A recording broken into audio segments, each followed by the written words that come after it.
Welcome to the 5 things honorable mentions for the 5 board games that you should be checking out.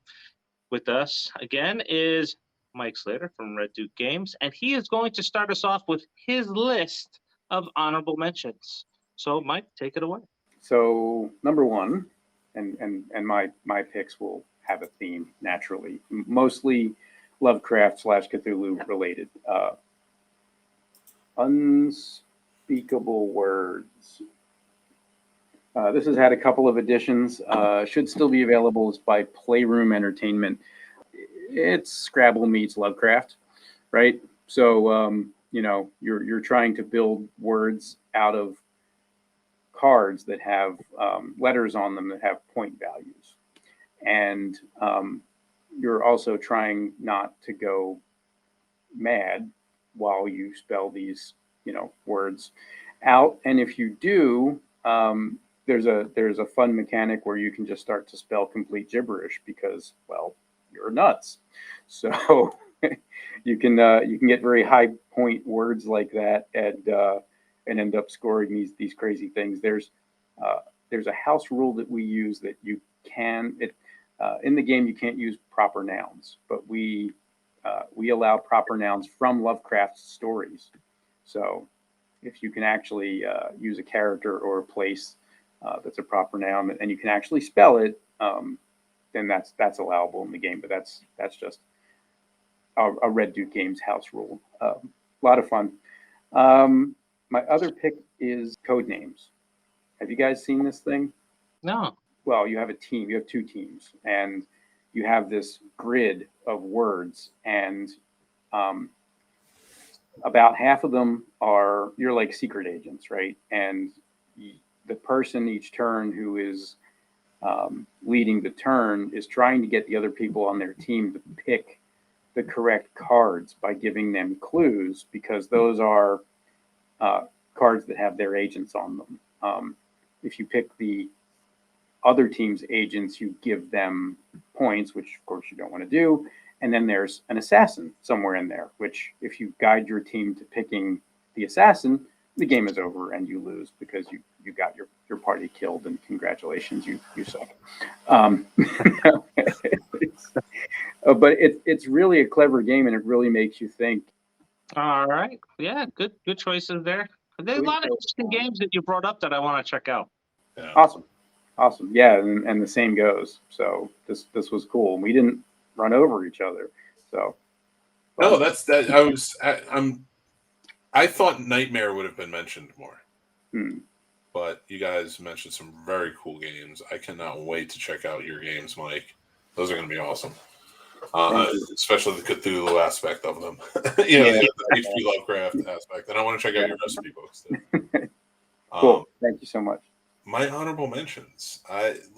Scrabble. Scrabble has to be up there. Scrabble's great.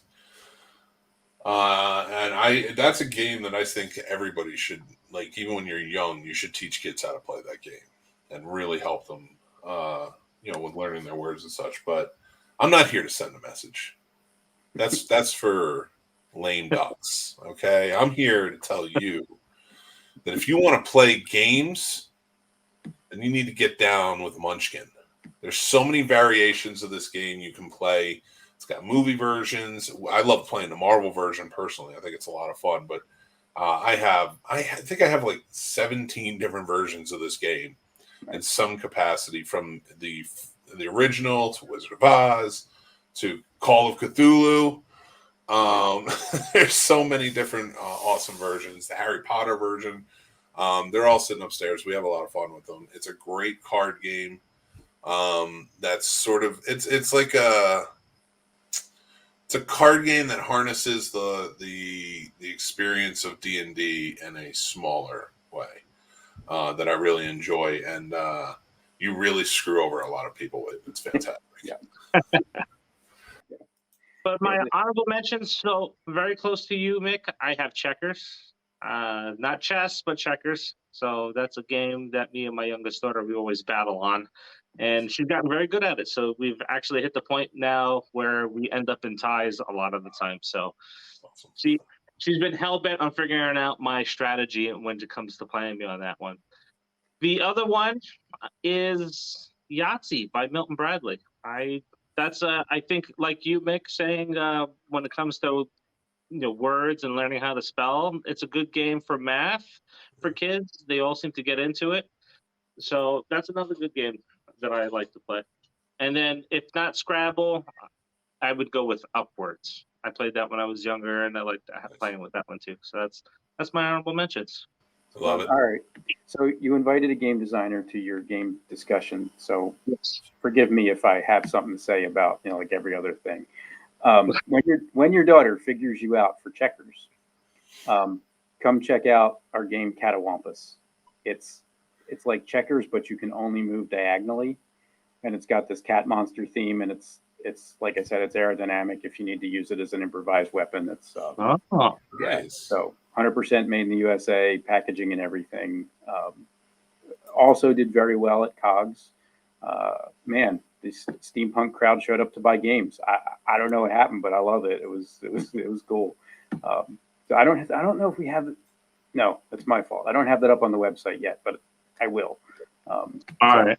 Yeah. So when she starts kicking your butt, you can change up with Catawampus if you want. All right. Yeah.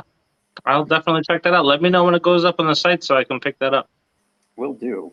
She'll be excited to find a game that she can possibly beat my ass in, like Clue. Right. All right, so that's our honorable mention show. To our guest, Mike Slater, thank you for being on. To our guest host, Mick Manhattan, thank you as well. And tune in next week for another episode of Five Things. Until then, see you. Thanks, guys. Take care.